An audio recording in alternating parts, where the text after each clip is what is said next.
But as many are finding out, Edomites, the descendants of Esau, actually made up the Roman Empire.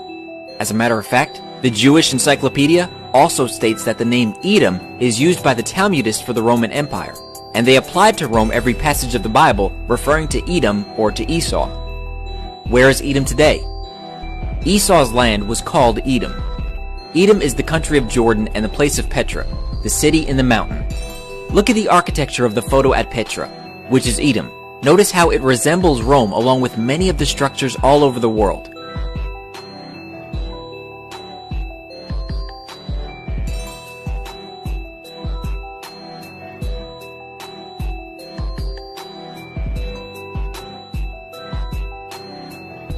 Our sports stadiums resemble the Colosseum. Even modern-day sports are in fact derived from Rome. European systems of government are set up like the early Roman Empire, having both Senate and the Republic, local government, and other things as well. Esau's descendants are called Edomites. Later, they're called Idumeans. Idumea or Edom in Hebrew was the region south of Judea, originally inhabited by the reputed descendants of Jacob's brother Esau.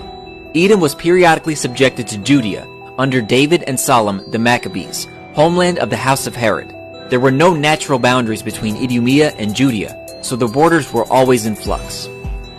According to the Jewish Encyclopedia, 1925 edition, in 163 BC, Judas Maccabeus conquered the Edomite territory for a time. They, the Edomites, were again subdued by John Hyrcanus about 125 BC, by whom they were forced to observe Israelite rites and laws of the Torah. They were then incorporated with the tribe of Judah, and their country was called by the Greeks and Romans Idumea. With Antipater the Idumean began the Idumean dynasty that ruled over Judea till its conquest by the Romans. From this time, the Idumeans ceased to be a separate people.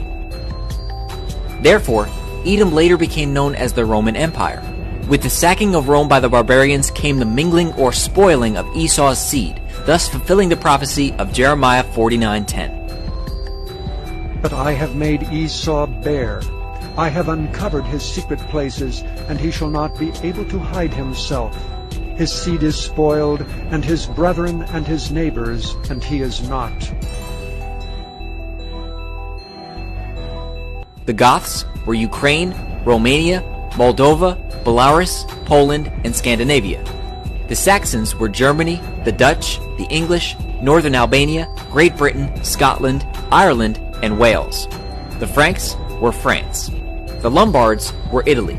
The Vandals were East Germany, which were known for their senseless destruction, which is where we get the term vandalism. Vandalism is the behavior attributed originally to the Vandals by the Romans in respect of culture, ruthless destruction or spoiling of anything beautiful or venerable. These kingdoms all branched off into other kingdoms such as Canada, America, Caucasus, Siberia, Central Asia, Sweden, Finland, Norway, Ireland, and maybe others. No, together these kingdoms all make up the rule of the entire world. Esau and his kingdoms, Edom, will be ruling at the end of the world, and Jacob will rule afterward in the millennium under the Messiah, Yeshua.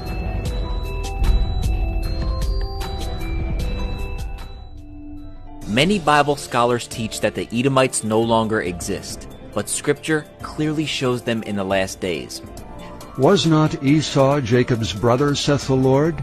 Yet I loved Jacob, and hated Esau, and laid his mountains and his heritage waste for the dragons of the wilderness. Whereas Edom saith, We are impoverished, but we will return, and build the desolate places.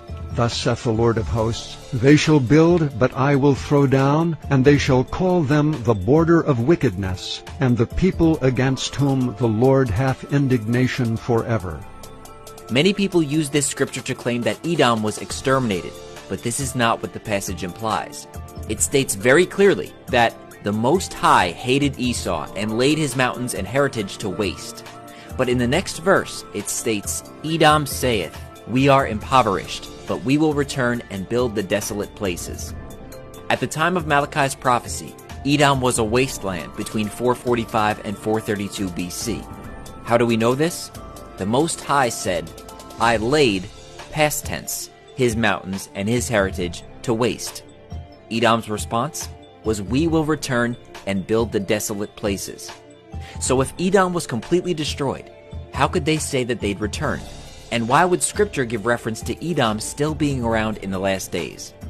The Most High's response was, "They shall build, but I will throw down." This is a future prophecy that Edom will return and rebuild, but the Most High will destroy his kingdom in his final judgment against Edom in the last days. For Esau, Edom is the end of the world, and Jacob is the beginning of it that followeth. 2 Esdras chapter 6 verse 9, the Apocrypha.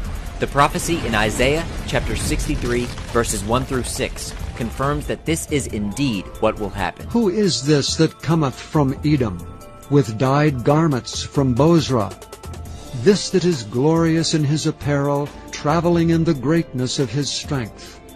I that speak in righteousness, mighty to save. Wherefore art thou red in thine apparel, and thy garments like him that treadeth in the wine fat? I have trodden the winepress alone, and of the people was none with me. For I will tread them in my anger, and trample them in my fury, and their blood shall be sprinkled upon my garments, and I will stain all my raiment. For the day of vengeance is in mine heart, and the year of my redeemed is come. And I looked, and there was none to help, and I wondered that there was none to uphold. Therefore mine own arm brought salvation unto me, and my fury it upheld me. And I will tread down the people in mine anger, and make them drunk in my fury, and I will bring down their strength to the earth. When the Messiah returns, where does he go, and what does he do? He goes to every place where the descendants of Esau, the Edomites, have set up their kingdoms, and slaughters them for their perpetual violence against Jacob. He treads the winepress, and his wrath is accomplished. Further proof is in the book of Daniel, which states that in the future,